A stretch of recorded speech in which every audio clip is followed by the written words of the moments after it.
Assalaamu calaykum waraxmatullaahi tacaala wabarakaatu. Walaalayaal, meel kastood ka kala joogtaan adduunka dacaladiisa wakhtigu ha idiin wacnaado. Sidii caadada inoo ahayd, muuqaal cusub ayaan idinla wadaagaya. Muuqaalkani wuxuu la mid yahay taxanihii aan maalmahanii waday ee cinwaankiisa uu ahaa baraaruga miyirka muwaadinka reer Jabuuti, gaar ahaan dadka deegaan ahaan ka soo jeeda iyo kuwa u dhashay. Mar kale waxaan nafteyda iyo idinkabani xasuusinayaa, maanta waxaa ka soo xigta 48 sannadood wakhtigii beenta naloo sheegay ee la afgambiyey gobonimadii dhabta ahayd, marka uu gumaystihii caddaa ee Faranjiga uu ugaarsaday halgamayaashii sida dhabta u rabay in ay gobonimo rasmiya oo dhaba oo annagu aan iska leenahay 100% sidaan u yeelan lahayn u halgamayay. Waa maalintii la ugaarsaday 48 sannadood ba ka soo xigta. Waa maalintii uu asaasay, uu jiridda u aasay nidaam la idhaahdo nidaamka gumaysi cusub oo afka Faranjiga loo yaqaano le système néocolonial. Muuqaalkan haddaba waxaa ku arki doontaan wejiga dhabta ah ee uu dalka Faransiisku leeyahay, gaar ahaan xukuumadda Faransiiska ka talisa, maamul xumada ka jirta, iyo sida ay gaalka hareenkan haystay ilmo baadari iyo soo galiitiga uu horseedka ka yahay Ismaaciil Umar Geele, sida ay ugu dayanayaan ee u shabahaan xagga ay ka keeneen dhaqanxumada ay arki doontaan. Bal ila daawada, ila fiiriya. Avant, la France n'empruntait que quelques milliards d'euros. Elle trouvait donc ses prêteurs à l'intérieur de ses frontières. Mais quand les sommes sont devenues trop importantes, ça n'a plus suffi. Désormais, les 3/4 de ses créanciers sont à l'étranger et se disputent ce marché de la dette française.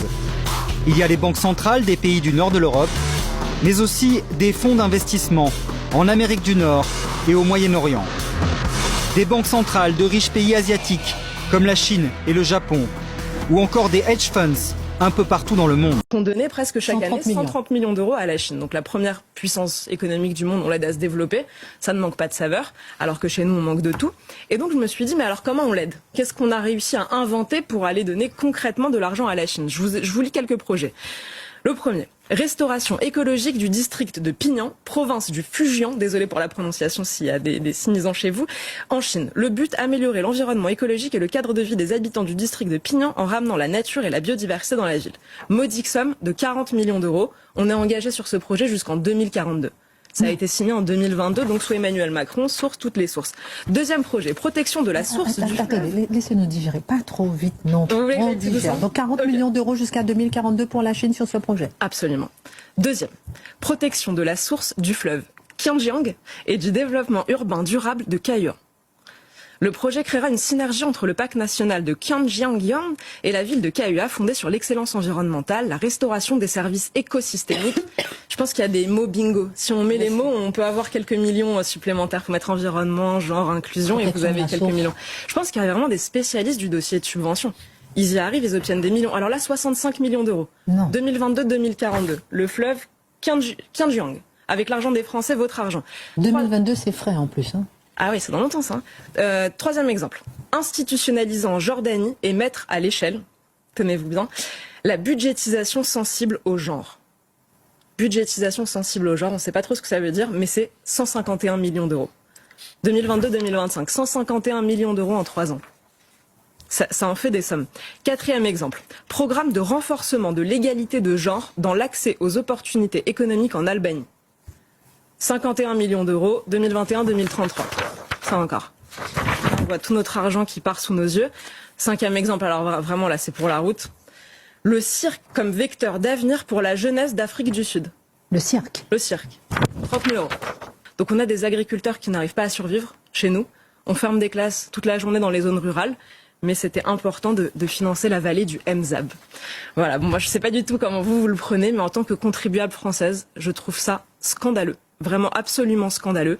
Je pense que on prend pas la mesure de ce que c'est de prendre l'argent dans la poche des Français pour aller l'envoyer comme ça au monde entier, pour gaspiller dans des projets ubuesques. Franchement, j'en ai pris certains. Je suis sûre que j'ai pas pris les pires. J'invite tout le monde à aller regarder par soi-même. On peut faire un parallèle avec l'ISF. D'accord, c'est-à-dire qu'on dit il n'y a pas d'exil fiscal. D'accord, on joue à se faire peur, tout le monde va partir, etc. On vous dit aussi, alors on vous dit, la France est un pays très riche. Il n'y a pas de sujet.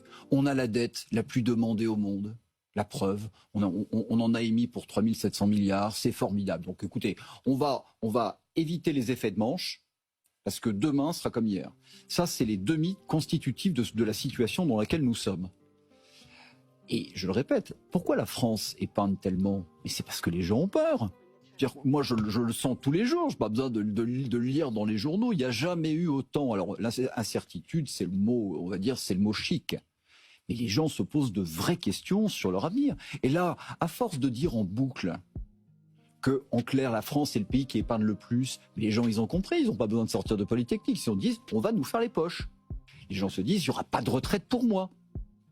Donc, ceux qui sont à Checkpoint Charlie, c'est-à-dire ceux qui sont à la limite, là, dans les 61-62, se dépêchent de partir à la retraite parce que il reste encore une petite part du gâteau. Donc, de dire, la France est un pays riche, avec un taux d'épargne extraordinaire, avec une dette que tout le monde s'arrache et un consentement à l'impôt, jamais il n'y aura de chaos technique, je pense que c'est inconscient. Et dernier point, en ce moment, je veux dire, ou alors j'ai pas bien compris, mais là, on a des économistes, mais je crois que la France n'est pas la seule à émettre de la dette. Non, et l'Allemagne va bien. Ce qui veut dire qu'il y a plein de gens qui vont émettre de la dette. Bienvenue dans le monde de la concurrence que des gens comme moi connaissent matin, midi et soir. C'est-à-dire que peut-être que la dette française, avec ses fondamentaux qui ne sont pas si extraordinaires, ne sera plus aussi convoitée qu'elle l'était. Et là, comment on va le vendre, le papier? C'est chaud. On va faire la poche aux riches, mais il n'y aura pas assez de riches.